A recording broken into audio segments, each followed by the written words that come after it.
Oke, yang akan kita pelajari pertama adalah mengenai produksi sediaan farmasi.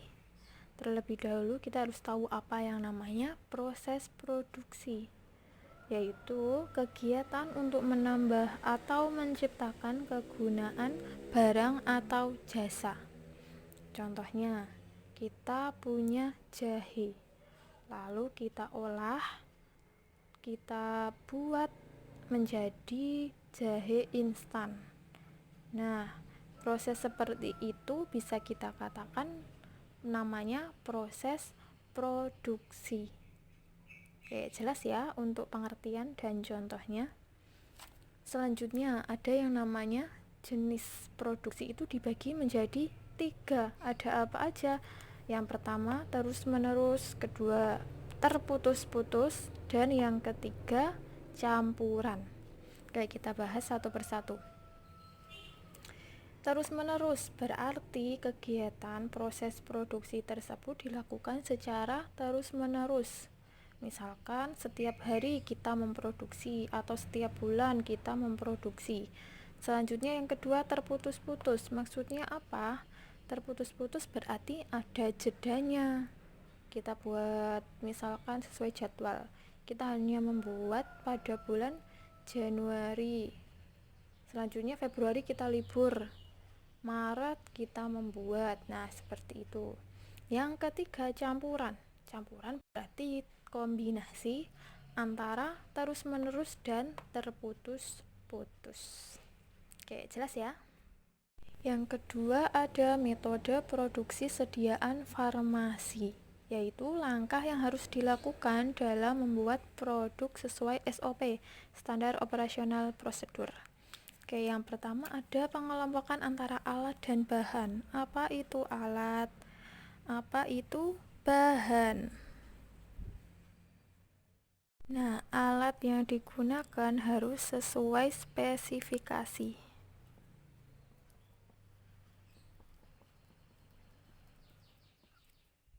Oke, alatnya harus sesuai spesifikasi. Misalkan kita mau mengiris atau memotong buah, pakainya kan pisau, bukan pakai penggaris. Selanjutnya bahan. Bahan dibagi jadi 2. Ada yang namanya bahan utama dan ada yang namanya bahan pendukung. Bahan utama adalah yang memiliki khasiat, sedangkan bahan pendukung itu yang menunjang khasiat.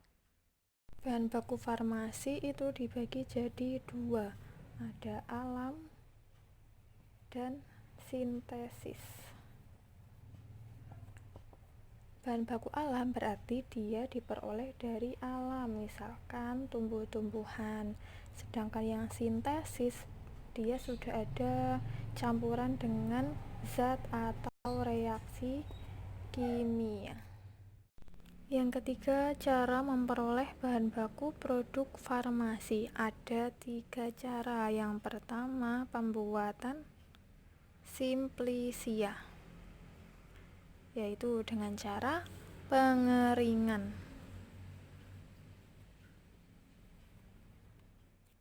Simplisia itu sendiri dibagi jadi 3. Ada nabati, hewani, dan mineral. Nabati berarti dia dari tumbuhan, hewani berarti dari hewan, mineral berarti berasal dari unsur kimia, misalkan unsur Zn atau seng, unsur Mn atau mangan, dan lain-lain. Selanjutnya yang kedua adalah penyulingan.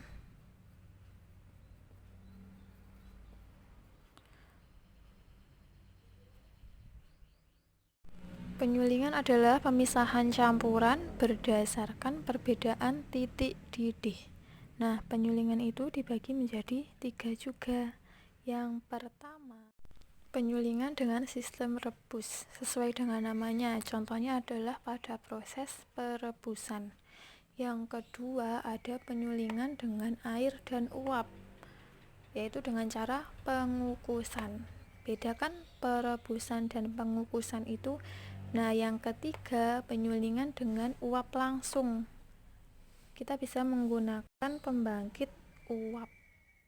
Yang ketiga ada ekstraksi atau penyarian, yaitu pemisahan campuran berdasarkan perbedaan kelarutan.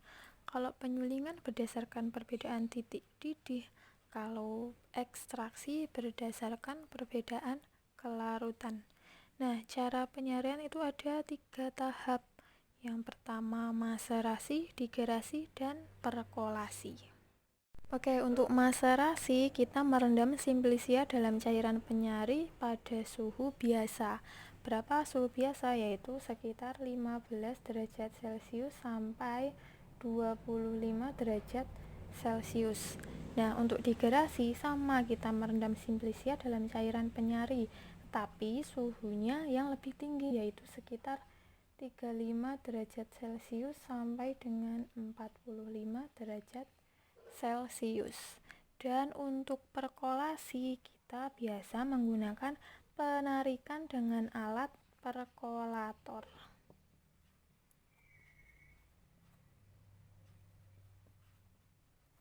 Oke, itu ya penjelasan untuk proses dari ekstraksi. Setelah kita mendapatkan bahan baku farmasi, maka kita bisa membuat langkah-langkah formulasi. Di antaranya adalah, setelah kita mendapatkan bahan baku farmasi, kita bisa menyiapkan langkah-langkah formulasi, seperti yang pertama menyiapkan bahan utama, yang kedua bahan tambahan, ketiga alat yang digunakan, 4 tempat pembuatan, yang kelima pengemas, yang keenam memastikan bahan, alat, dan tempat siap, dan yang ketujuh tetap memperhatikan keamanan, kesehatan, dan keselamatan kerja.